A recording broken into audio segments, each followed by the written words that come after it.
کوئی زیتون ایک پہاڑ ہے بیتفگا کے پاس تھا، وہاں سے یسوع نے 2 شاگردوں کو بھیجا اور ان 2 شاگردوں سے کہا جاؤ اور جا کر تم فلاں گاؤں میں داخل ہونا اور وہاں تم دیکھو گے کہ گدھی اور اس کا ایک چھوٹا بچہ اس لحاظ سے کہ اس پہ کوئی سوار نہیں ہوا، اس سے پہلے کبھی اس پہ کوئی سوار نہیں ہوا، بچہ کو اردو میں ہم کہتے ہیں انگلش میں اس کے لیے لفظ ہے یم، تو تم پاؤ گے انہوں نے لے آنا، اور اگر کوئی پوچھے کہ کیوں لے کے جا رہے تو کہنا خداوند کو ضرورت ہے، وہ فوراً دے دے گا۔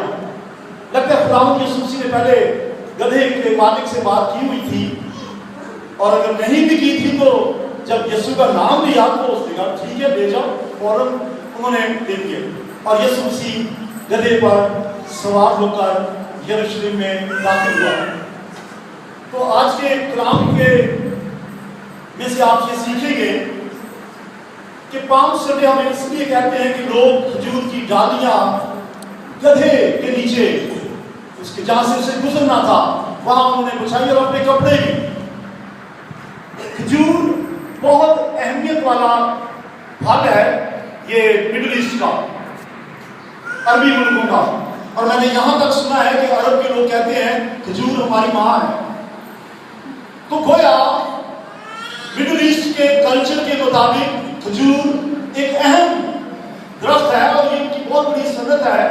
انہوں نے اپنی اہم صنعت کو مسیح کے قدموں میں بکھیر دیا، کہنے لگے کہ ہماری نظر میں یسوع مسیح کی عزت سب سے زیادہ ہے، گدھے کے اوپر سوار کر دیا۔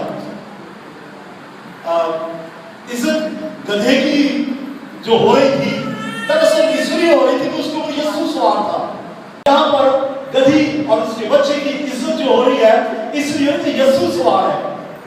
یسوع شاگردوں کے ہمراہ بیتھنیہ سے یروشلم میں آئے، 3 لاکھ کا ہجوم یروشلم میں ہو گیا، 300,000، 3 لاکھ۔ اب حیران ہو گئے یروشلم میں 3 لاکھ لوگ کہاں سے آ گئے؟ جی ہاں، کیونکہ 5 دن کے بعد عید فصح تھی یہودیوں کی، ابھی جمعرات کو ہے نا آخری فصح کی، تو 5 سنڈے کے 5 دن بعد یہودیوں کی عید فصح تھی، پاسور تھی، اس لیے پوری دنیا سے یہودی یروشلم میں آئے ہوئے تھے عید منانے کے لیے، اور اس عید منانے کی وجہ سے یہودی پوری دنیا سے آئے ہوئے تھے، بڑی عجیب بڑا ہجوم تھا وہاں پہ۔ اور جب یسوع داخل ہوا تو گویا یہ ایک پیشن گوئی کی تکمیل تھی، ایک پروفیسی کی فلفلمنٹ تھی جو زکریا نبی کی کتاب کے 9ویں باب کی 9ویں آیت میں ہے۔ میں پڑھتا ہوں آپ کے لیے زکریا نبی کی کتاب اس کا 9واں باب 9ویں آیت۔ تو لکھا ہے اے بنت صہیون تم نہایت شادمان ہو، اے دختر یروشلم خوب للکار، کیونکہ دیکھ تیرا بادشاہ تیرے پاس آتا ہے، وہ صادق ہے اور نجات اس کے ہاتھ میں ہے، وہ حلیم ہے اور گدھے پر، بلکہ جوان گدھے پر، یعنی ایسا گدھا جو بھی ینگ ہے اور ابھی اس میں کوئی سوار نہیں ہوا، اس پر سوار ہے۔ تو میں تھوڑے سے مختصر واقعات بیان کرتا ہوں۔ 2 شاگردوں کو بھیجا، یہ کہا جاتا ہے کہ پطرس اور یوحنا تھے، اور کہا کہ گدھی اور اس کے بچے کو کھول کر لے آؤ، اور اس کے بعد ہم دیکھتے ہیں کہ وہ لے آئے اور جلوس جو ہے وہ داخل ہوا یروشلم میں، اور نعرے لگ رہے ہیں ہوشنا ہوشنا ہوزینا ہوزینا، مبارک ہے وہ جو خدا کے نام سے آتا ہے۔ آج میں یہ کہانی مزید نہیں بیان کروں گا، اس کہانی میں سے 3 سبق آج ہم سیکھیں گے۔ آج یہ جو 5 سنڈے کا جو پیغام ہے اس میں 3 سبق ہے ہمارے پاس، اور وہ فرمانبرداری کے 3 سبق ہیں، اور آج کا پیغام جو ہے وہ ہمیں فرمانبرداری، تابعداری، اوبیڈینس سکھاتا ہے۔ نمبر 1، یسوع مسیح کی فرمانبرداری۔ یسوع مسیح کو معلوم تھا کہ وہ پکڑوایا جائے گا، کیونکہ ابھی پچھلے دن اس نے اپنے شاگردوں سے کہا تھا آؤ یروشلم کو ہم چلتے ہیں اور وہاں ابن آدم حوالے کیا جائے گا، اسے سلیب دیا جائے گا، वो मर जाएगा, दफन होगा, तीसरे दिन जी उठेगा, मालूम था, लेकिन ताबेदार है बाप की मर्जी के, चल पड़ा। और आगे ये जो लूका की जीत 19वें बाब की 28 में आई, आप नोट कर लीजिए या बाद में आप वीडियो भी देख सकते हैं। लूका 19 बाब की 28 में लिखा है, जब जुलूस चला यीशु आगे आगे शागिर्दों के, यरूशलेम दाखिल जब होने लगे हैं, यीशु आगे आगे है और बाकी शागिर्द पीछे हैं। ये गधे पे चलने से पहले की बात बता रहा हूं, जब वो बैतनिया से रवाना हुए हैं, यीशु आगे आगे है। आगे आगे का मतलब ये है कि उसे फिक्र ही नहीं कि 4 दिनों के बाद कल क्या होगा। दाखिल हो रहा है, उसे मालूम ही, उसे फिक्र ही नहीं, मालूम था सब कुछ कि क्या होगा, लेकिन आगे आगे चले का मतलब है कि वो तैयार है जान लेने के लिए। हालांकि यीशु जानता था कि जान को खतरा है। यूहन्ना 10वें बाब की 31वें आयत में लिखा है कि उन्हीं दिनों में यहूदियों ने यीशु को पथराव करने की कोशिश की थी। और फिर लूका 22 बाब की 44 आयत और यूहन्ना 14 बाब की 39वीं आयत, खासतौर से यूहन्ना 14:39, वहां लिखा है कि यीशु मसीह को एक दिन वो जान से मार देने लगे थे, लेकिन यीशु का वक्त नहीं आया था। यीशु को सारी बातें मालूम थी, फिर भी जा रहा है। मालूम है कि अभी तो जुलूस नारे लगा रहा है, होशाना होशाना, और अगले ही दिन इन्होंने नारे लगाने हैं, सलीब दो, मसलूब करो। यीशु को सारा मालूम था। यीशु फरमाबरदार था। वो कहता है मैं इसलिए आया ताकि बाप की मर्जी को पूरा करूं। आपको याद है गैथसेमनी में बाप ने दुआ क्या की थी? ऐ बाप, मेरी नहीं बल्कि तेरी मर्जी पूरी हो। तुम यीशु की इस खुदा की मर्जी को पूरा करने का नतीजा क्या हुआ? फिलिप्पियों 2 बाब 8वीं और 9वीं आयत, फिलिप्पियों 2 बाब 8वीं और 9वीं आयत में लिखा है, यीशु यहां तक फरमाबरदार रहा कि मौत, बाकी सलीबी मौत दोबारा की, और इसके इब्ज में खुदा ने उसे वो नाम बख्शा जो सब नामों से आला है, ताकि हर एक घुटना उसके नाम के आगे झुके, खा आसमानियों का हो, खा जमीनियों का हो, खा उनका जो जमीन के नीचे है। इतना बड़ा दर्जा मिल गया ओबीडियंस की वजह से, ताबेदारी की वजह से। तालियां बजाइए यीशु मसीह के लिए, ताबेदारी के लिए। वो फरमाबरदार रहा और ऐसा नाम मिला जो सब नामों से आला है। तो मैंने कहा था कि हम ओबीडियंस के बारे में 3 बातें सीखेंगे। तो यीशु ताबेदार रहा, फरमाबरदार रहा, अब शागिर्दों की ताबेदारी। शागिर्द भी ताबेदार रहे। अभी आपने मत्ती की इंजील 21वें बाब में पढ़ा कि, मैं दोबारा पढ़ लेता हूं शागिर्दों के बारे में। 21वां बाब, मत्ती की इंजील 21वां बाब, और यहां लिखा है 6वीं आयत, और मैं चाहता हूं कि मेरे पीछे बोले। बस शागिर्दों ने जाकर, सब बोले, जैसा यीशु ने उनको हुक्म दिया था वैसा ही किया। जैसा हुक्म दिया था वैसा ही किया। फिर बोले, जैसा हुक्म दिया था वैसा ही किया। ये है ओबीडियंस, ताबेदारी, फरमाबरदारी। उन्होंने पहली बात ये थी, कहा जब 2 शागिर्दों से कहा जाओ, तो पतरस और यूहन्ना के बारे में कहा जाता है कि वो थे। उन्होंने ये नहीं कहा कि यूहन्ना ने कि मैं तो उम्र में से छोटा हूँ, 24 साल नौजवान है ये, और मैं इतनी उम्र में छोटा हूँ, तो मुझे छोटा समझ के भेज दिया, यीशु किसी और को भेज दे।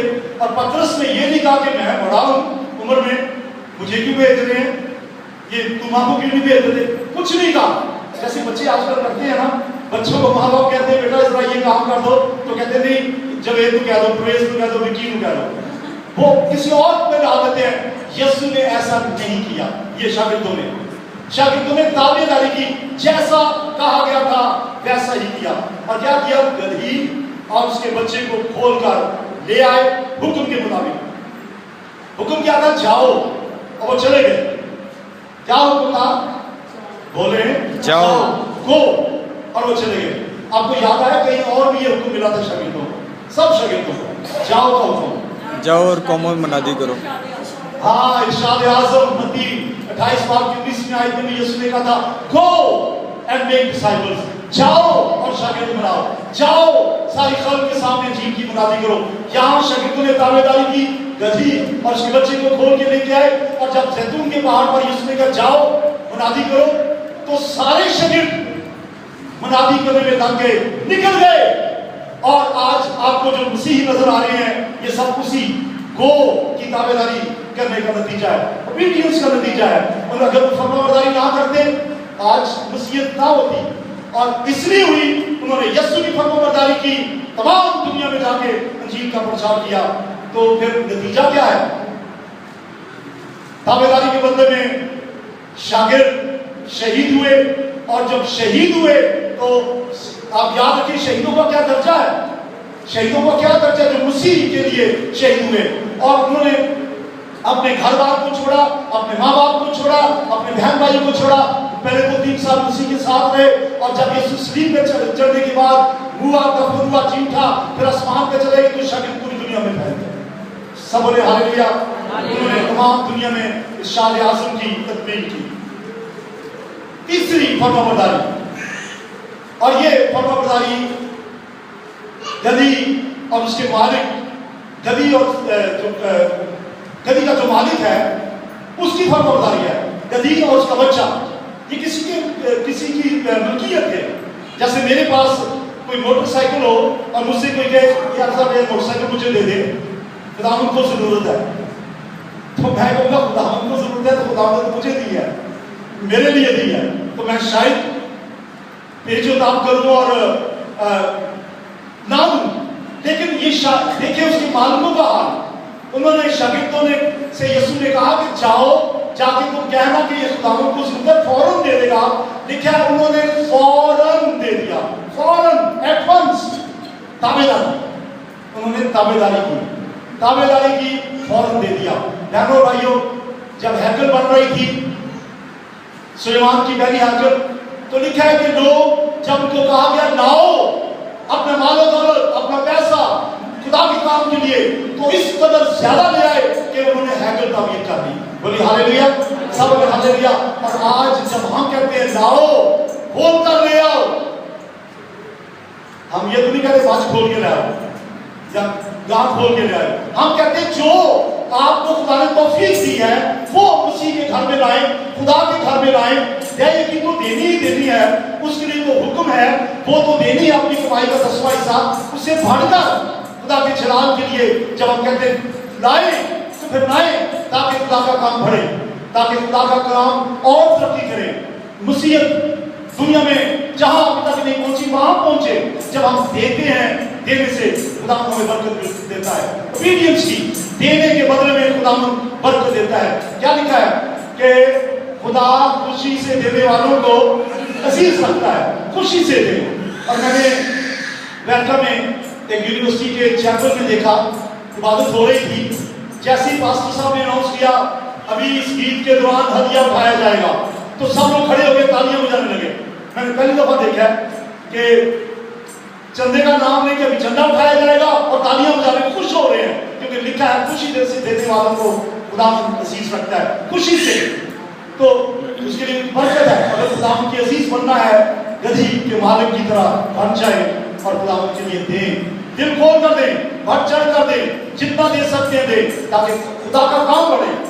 और आखिरी फरमाबरदारी, एक और फरमाबरदारी है, और वह गधी और उसके बच्चे की। अब आप हैरान होंगे इस बात से। गधी का बच्चा जिस पर कभी कोई सवार ही नहीं हुआ, सिर्फ मालिक, उसके मालिक के पास रहता है, घर के लोग उसको देखते हैं, बस कभी 10 लोगों में नहीं गया वो, कभी 15 लोगों में वो बच्चा जो है, गधे का बच्चा जो छोटा है, लादू है, लादू का मतलब जिस पर कोई सवार नहीं हुआ, कभी हुजूम में नहीं गया। एकदम 3 लाख लोगों के जुलूस में चला गया और वो हिलता जुलता नहीं। ये बड़ा बिखर जाता है, बड़ा ठीक जानवर भी होता है ये गधा जो है, कभी बिखर जाए तो फिर ये बिखरने के बाद उसको काबू करना मुश्किल होता है। लेकिन देखिए इस कदर शोर मचाता है वो, लेकिन ये ताबेदार रहा, यीशु मसीह ऊपर سمپل ہے, آرام سے چلتا رہا, کوئی ہجوم سے نہیں ڈرا. آپ کو گدھی کی ایک اور کہانی یاد آ گئی ہوگی. خداوند نے گدھی کو زبان دے دی تھی. ایک نبی جو نافرمانی کر رہا تھا, جو کہ اسرائیل پہ لعنت کرنے کے لیے جا رہا تھا, اس کی گدھی کو خدا نے زبان دی اور وہ بولنے لگی اور اپنے مالک سے کہنے لگی, تو مجھے کیوں ستاتا ہے, کیوں مجھے خدا کے خلاف کھڑا کرتا ہے. لہٰذا یاد رکھیں, جانور ہو یا کوئی پرندہ یا زمین کا کوئی درندہ یا ہوا کے یہ جو ہے ہماری ہوا ہے اس کے جھونکے ہوں یا پانی کے قطرے ہوں, زمین کی کوئی چیز, کائنات کی کوئی بھی چیز ایسی نہیں ہے جو خدا کے حکم کو نہیں مانتی. آج صبح ہوتی ہے, شام ہوتی ہے, ستارے, چاند, سورج, اجرام پھل سب اپنے وقت پہ آتے ہیں, بارش آتی ہے, بادل آتے ہیں, یہ سب یسوع مسیح کے تابع ہیں. ہماری آپ کو یاد ہوگا مچھلی سے خدا نے کہا, سنیے, مچھلی سے خدا نے کہا جا اور جا کے یونا نبی کو نکل لے, اور ہاں یاد رکھنا کھانا نہیں اسے. مچھلی نے مان لی بات, اور جب اندر لے گئی حکم تھا کہ اسے تکلیف نہ ہو, اور پھر جب اس نے معافی مانگی مچھلی سے کہا جا کے باہر سے اگل دے. بے مچھلی تھی, بڑی مچھلی, اس نے اگل دیا. اوبیڈینس, تابعداری. سرے نے ماننا ہے یہوہ یری کا فرمان, پہاڑوں نے بھی مانا ہے یہوہ یری کا فرمان, گدھے نے بھی مانا ہے یہوہ یری کا فرمان. اور ملاکی کی کتاب میں لکھا ہے, سنیں میں اینڈ کر رہا ہوں, اگر میں باپ ہوں تو میری عزت کہاں, اگر میں مالک ہوں تو میرا احترام کہاں, اگر باپ ہوں تو میری عزت کہاں. عزت تو اس میں کہ میرا حکم مانو. اور یونا کی چیز میں لکھا ہے کہ جب ہم عزت کرتے ہیں تو اس کا مطلب ہے کہ ہم احترام کرنے کے ساتھ ساتھ حکم مانتے ہیں. تابعداری کیجیے, اوبیڈینس کیجیے, خدا ہم آپ کو برکت دے گا. سب بولیے ہاللیلویا, سب بولے ہاللیلویا, پھر بولیے ہاللیلویا. خدا کے پاک کلام کے لیے تعریف ہو جائے.